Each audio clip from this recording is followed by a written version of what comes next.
transfer function method.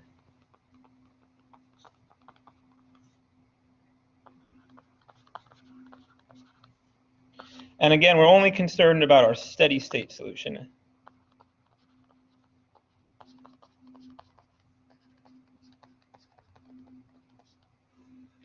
Right, so let's go ahead and consider our good friend, the force system.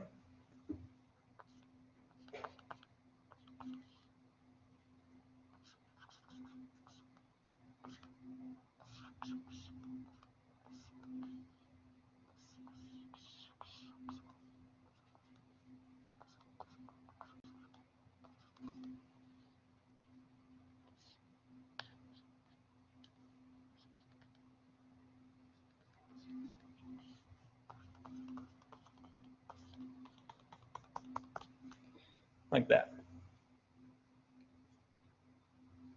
Okay, so what is our equation of motion for this guy, or this entity? Let's go with our standard one. So we've got mx double dot plus cx dot plus kx should I put t's after that? I guess we're putting t's after stuff in this chapter, aren't we?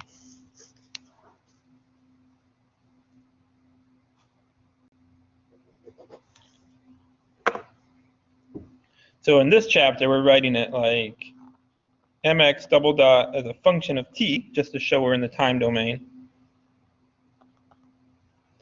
plus cx dot as a function of t, plus kx as a function of t is equal to f naught cosine of omega t. Right? So we are going to have a assumption here of a cosine forcing function, but that's just because we need to make some assumption to get here. And I believe one of your homework is actually, if this one is cosine, then I believe your homework is solving it in sine. That makes sense? And pro tip, you get the same answer. So if you get a different answer, then that's an issue. That's kind of, but it doesn't matter how you solve it, but let's go ahead and just use cosine. So we have a f naught cosine omega t is used for our input, but any input will develop the same transfer function. As the system is bounded by the system, right? The transfer function represents the system and doesn't represent the input. So if we want to take the Laplace of the right-hand side, what is the Laplace of cosine omega t? Or f naught cosine omega t? Do we do anything with f naught? Or does f naught go right through? What? Yeah, it goes right through. And so we end up with cosine of omega t, and what's the Laplace of that? So the Laplace of the cosine of omega t is equal to s over s squared plus omega squared. Is that what you had? And so what we're going to end up with is that with an f of s, and we'll do the Laplace of the left-hand side, which we've done 100 times. So I'm just going to go ahead and write it out. ms squared plus cs plus k, multiplied it all by x of s, is equal to, let's put the f naught on top, f naught s over s squared plus omega squared. Yep, f naught could have been in front too, right? So x of s, right, denotes the Laplace transform of our unknown function, x of t. And then we have a f of s.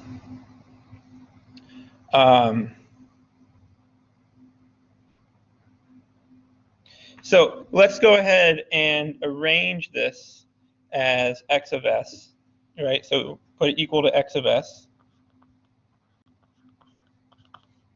And that's f of s, sorry, f naught of s over ms squared plus cs plus k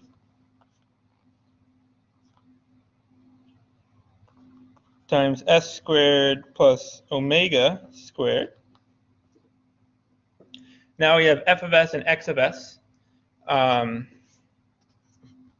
So we can obtain, you know, an h of s, right? So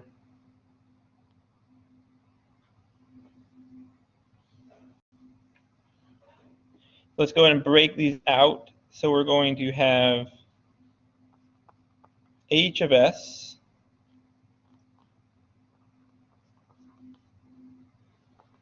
is equal to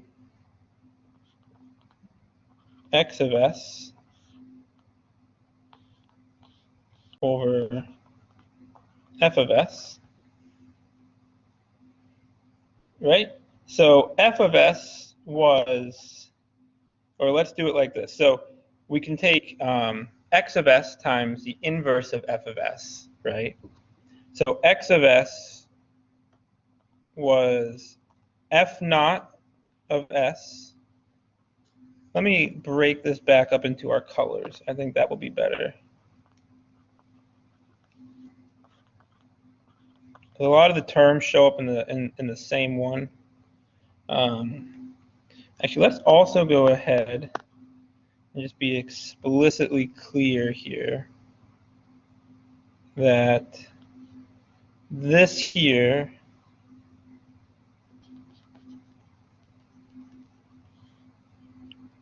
is our f of s, right?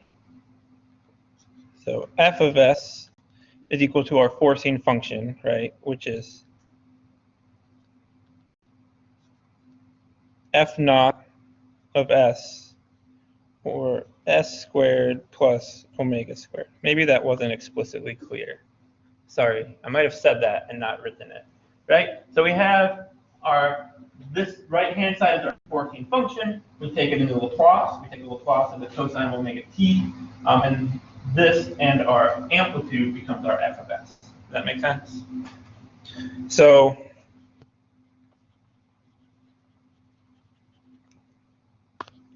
here we have x of s over f of s, right? So let's just go ahead and flip f of s around so we can multiply them together. And we're going to get our x of s, which is still f naught s over ms squared plus cs plus k.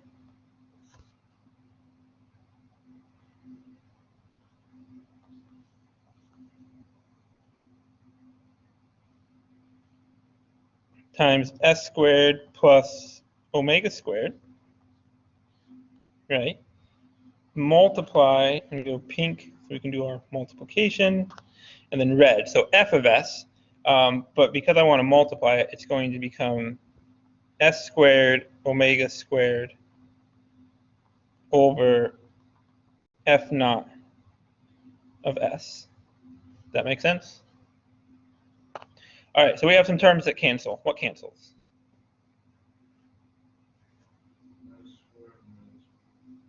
Yeah, pretty much most of it, right? So we're going to end up with h of s is equal to 1 over ms squared plus cs plus k. And so h is equal to 1 over ms squared plus cs plus k. So is this the same transfer function for every four-stamped 1 degree of freedom system? Yeah, right? So it doesn't matter if it's vertical or horizontal. This is the same transfer function for a four-stamped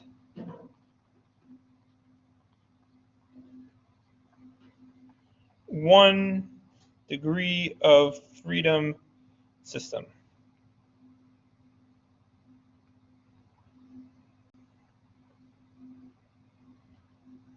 Pretty cool, right? Is that the coolest thing you've learned? Question, Professor.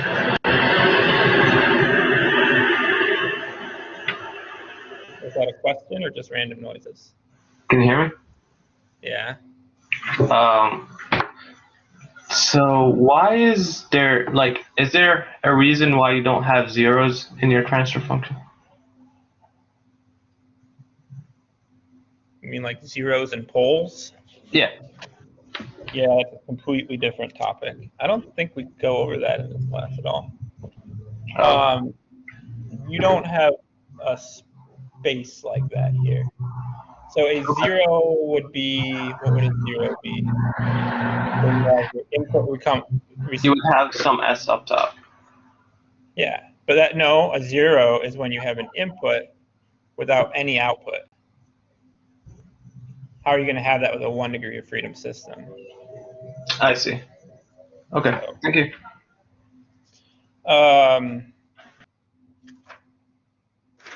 okay, so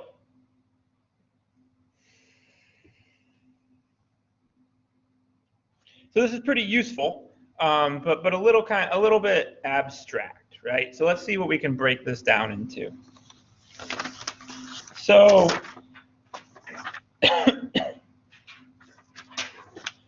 recall that S, right? S is a complex number, so we have real and imaginary components. So let's restrict S to lie on the imaginary axis.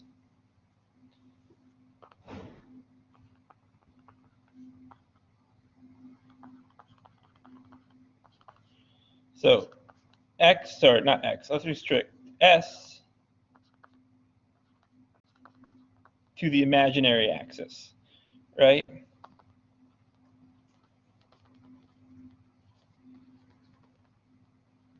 So then S is going to equal J omega, right? So now we have a function of S as a function of our frequency. And just as before, when we did frequency responses for our systems, like our resonance plots were all as a frequency response, let's get the exact same thing here as a frequency response, right? Let's go ahead and look at the frequency response spectrum of our transfer function. You could see how that would be important, right? That's a very useful tool. So this whole thing then becomes H of J omega is equal to 1 over M J omega squared plus Cj omega plus K. Well, let's get rid of that J omega squared. What's J squared? -1, right? So we'll put that to -1. We'll do some rearranging. That becomes 1 over K minus M omega squared plus C omega J.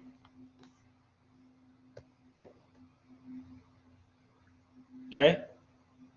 So just kind of doing some rearranging. And now we have a transfer function that is the frequency response of the system.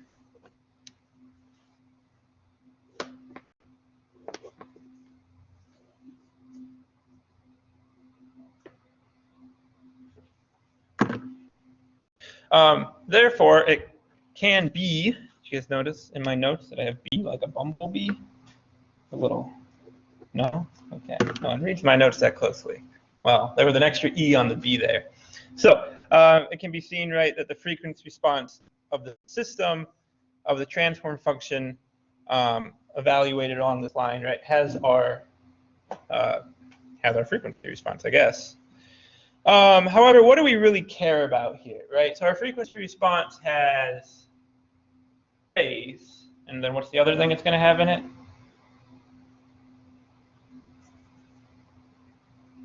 It's only got 2 components, right? And what do you typically care about as a frequency response? What did we care about more when we did our resonance plots?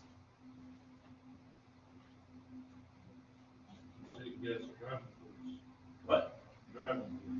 So we did force transmissibility, right? But what's the first one we did? So force transmissibility is kind of like a derivative thing. Displacement, right? So we have amplitude and phase.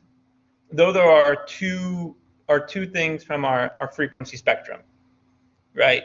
And then as an engineer, what do you typically care about more? Well, of amplitude and phase, what do you typically care about more? Amplitude, right? I mean, who cares? Well, generally, who cares if your system, who cares what the phase of your airplane wing is, right? You want to know how much it's going up and down. That makes sense? So let's go ahead and solve for our amplitude here.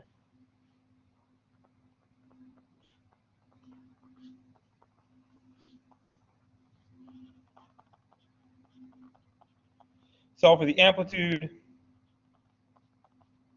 of the system.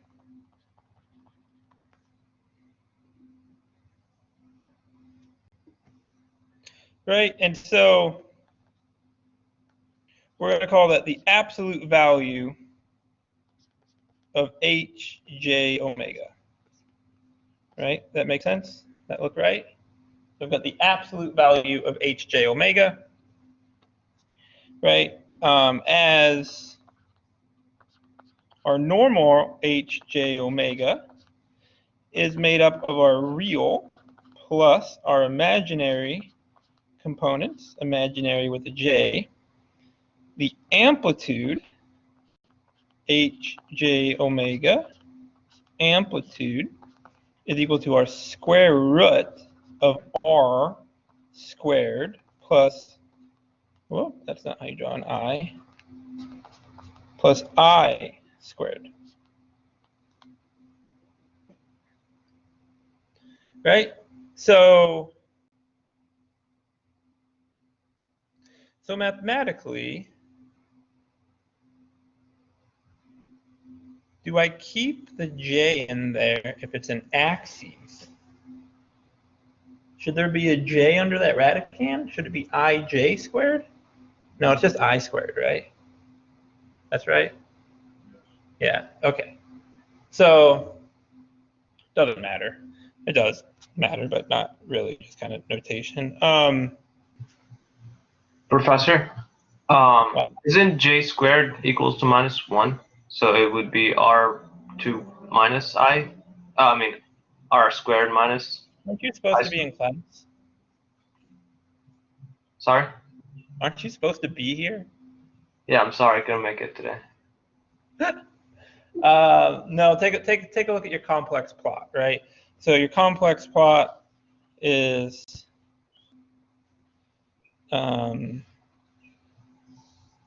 like this, right? This is r, this is I, and then you want the length of this vector here, I right? see. Which is the square root of r squared plus I squared. So there shouldn't be a j under there. Okay. So that was a conversation we just kind of had. Okay, so r squared plus I squared.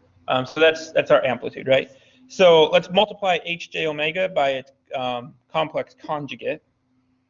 So if we take hj omega, which is equal to 1 over k minus m omega squared plus c omega j,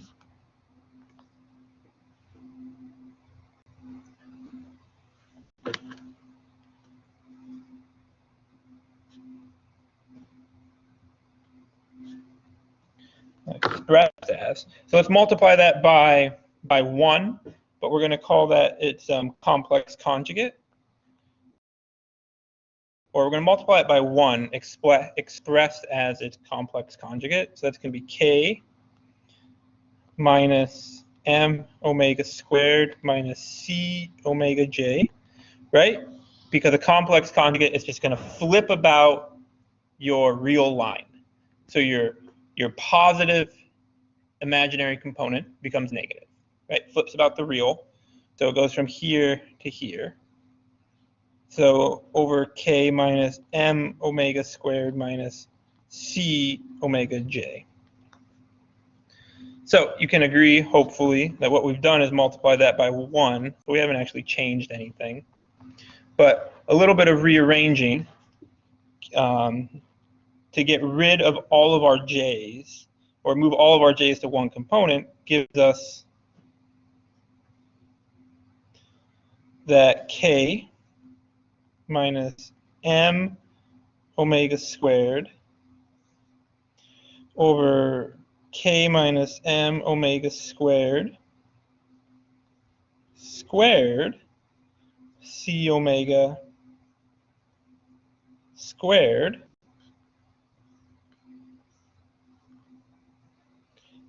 and then we can go ahead and take our components that have our j. It's going to be our negative c omega for k minus m omega squared squared c omega squared, and this whole thing is multiplied by a j. That's one big j multiplied by both sides. Right? So you can see then that this becomes your real, and let's go with orange. This becomes your imaginary. Ooh, that's bad for colorblind people. Let's go with another color. Right? So we have a real and an imaginary component. So we can go ahead and calculate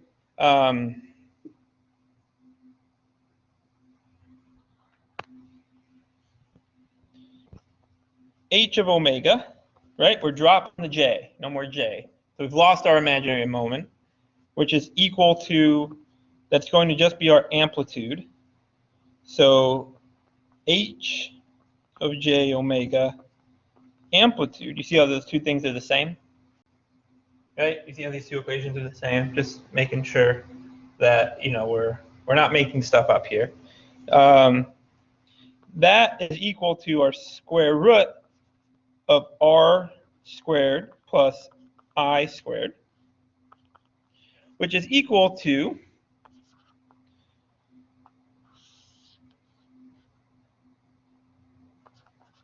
k minus m omega squared plus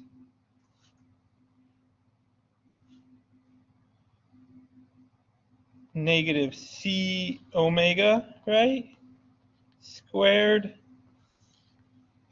over that double parentheses k minus m omega, sorry, it's omega squared and then the whole thing squared again,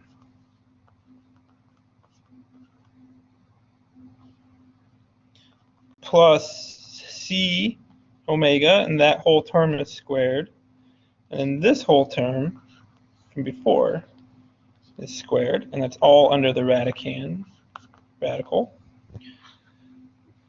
which is equal to a, we'll write it out. So I've got the square root of 1 over k minus m omega squared plus c squared omega squared, which is equal to 1 over the square root of k minus m omega squared plus c squared omega squared.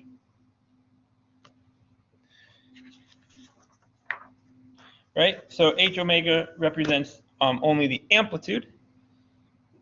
And so I'm going to put this in. I need another color.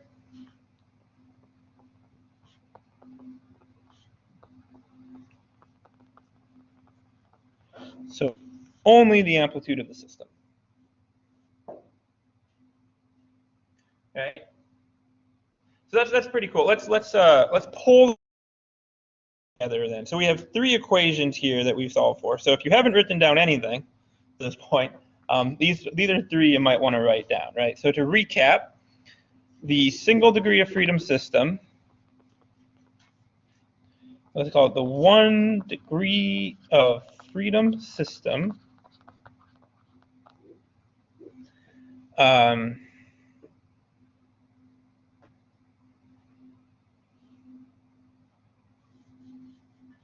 let's go 4. Let's do it like this. Dot. The transfer function is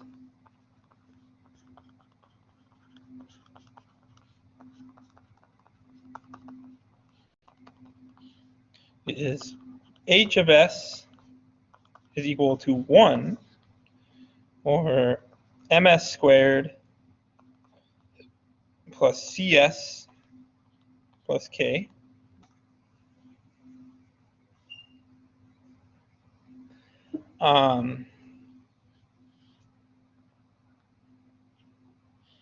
So H, the frequency response,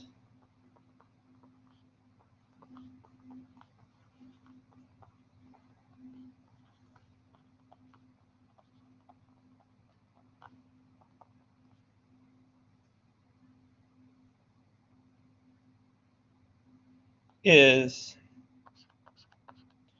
Hj omega equals to 1 over K minus M omega squared plus C omega J. And that's going to tell us, the first one is going to tell us is, our input to our output. The second one is just going to tell us our frequency. And then what's the third one that we solved for? The amplitude of the frequency response, right? And we just kind of neglected the phase. So the amplitude of the frequency response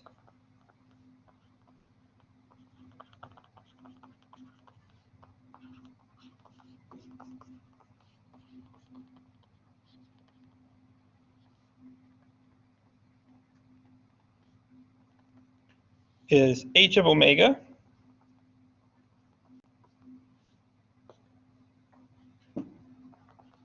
is equal to the absolute value of Hj omega. I write it out both ways because different textbooks will have it different ways, and I don't want you to be too confused. 1 over the square root of K minus M omega squared plus C squared omega squared. Right? So we have 1, 2, 3. And I guess let's donate. Yeah, this is for steady state only.